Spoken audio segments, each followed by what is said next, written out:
Buenas muchachos, les saluda docente del curso de Lógica, Filosofía y Psicología Zabaleta Vargas. El tema de hoy, falacias. Las falacias son razonamientos que se presentan como válidos o correctos, pero que sometidos a un análisis cuidadoso o detallado resultan siendo inválidos o incorrectos. Cabe mencionar que el término falacia deriva de un vocablo del latín, que significa engaño. Por lo tanto, a las falacias las podemos entender de una manera breve como esto, como un engaño. Del punto de vista histórico, se consideran que los iniciadores o los que fomentaron las falacias fueron los sofistas, pero el que se encargó de clasificarlas fue Aristóteles. Recordemos de que Aristóteles escribe el Organón. El Organón era un compendio o conjunto de libros, y en el libro titulado Refutación Sofística, el tema a tratar de Aristóteles fueron las falacias, o como algunos consideran, razonamientos falaces. Muy bien, en este libro él se encarga de ordenar, de organizar o de sistematizar a las falacias, de clasificarlas en pocas palabras.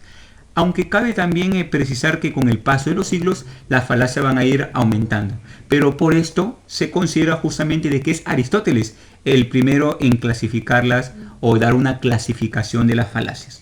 Volviendo a la teoría, como puedes ver en tu pantalla, encontraremos dos tipos o dos clasificaciones de falacias, por su intención y por su contenido. Comenzaremos en el primer plano por su intención. Por su intención encontramos sofisma y paralogismo. A ver, cabe recalcar o precisar que tanto en el sofisma como en el paralogismo hay un engaño. Pero como está en el subtítulo, es más que obvio, ¿verdad? Que la diferencia va a estar en que en una hay intención y en otra no hay intención de engañar. Debemos recordar que en el sofisma sí hay intención de engañar, mientras que en el paralogismo no hay intención de engañar. Entonces, ¿dónde es involuntario el engaño? En el paralogismo. ¿Y dónde es voluntario el engaño? En el sofisma. A ver, un ejemplo para entenderlo mejor. Un caso típico es lo que sucede en Navidad, cuando los padres, ¿verdad?, le entregan el regalo a su hijo y su hijo emocionado pregunta quién se lo ha dado o quién lo ha traído. La respuesta típica, ¿verdad?, de los padres a sus hijos en los primeros años de vida es decirles que se lo ha traído Papá Noel. Cabe precisar que acá hay un engaño. Claro, los padres han engañado a su hijo, pero ese engaño se ha cometido con o sin intención. Claro, obvio, se ha cometido con intención o de manera voluntaria. Por lo tanto, acá los padres que han cometido un sofisma. Pero también el niño, imaginemos, ¿verdad?, que está jugando justamente con este regalo y tal vez los familiares que llegan a verlo, ¿verdad?, le preguntan ¿quién le ha dado o quién le ha traído ese regalo? Y el niño, ¿qué va a responder? Este regalo me lo ha dado, me lo ha traído Papá Noel. Porque he sido un niño bueno, me he portado bien, he hecho mis quehaceres, ¿verdad?, he sido respetuoso y tantas cosas maderas. Muy bien, cabe precisar de que el niño acá cometió un engaño. Pero la pregunta es ¿con o sin intención? Claro, sin intención, involuntariamente. Claro, porque él piensa que es así.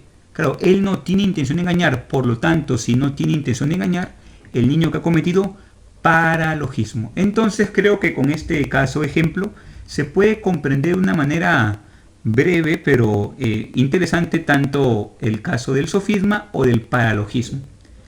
Vamos al segundo bloque. Por su contenido encontramos falacias formales y falacias no formales. A ver, comencemos con las formales. Las falacias formales se cometen cuando no se cumplen las reglas de la lógica o leyes de la lógica. A ver, un claro ejemplo de falacias formales lo encontramos cuando infringimos una ley del silogismo. Imaginemos la falacia del medio concluyente. La falacia del medio concluyente se comete cuando el término medio aparece en la conclusión.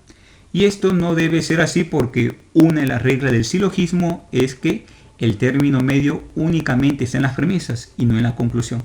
Por lo tanto, se cometería una falacia formal. Como también encontramos el menor mayor ilícito o el cuarto término.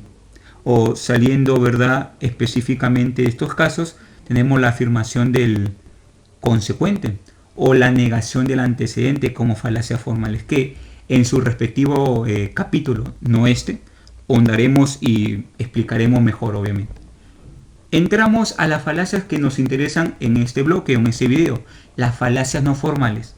Como puedes leer, las falacias no formales se cometen por falta de cuidado o atención. Es muy común encontrarlo en una conversación, ¿verdad? Típica, diaria o cotidiana. Ahorita sí veremos cómo se clasifican estas falacias no formales.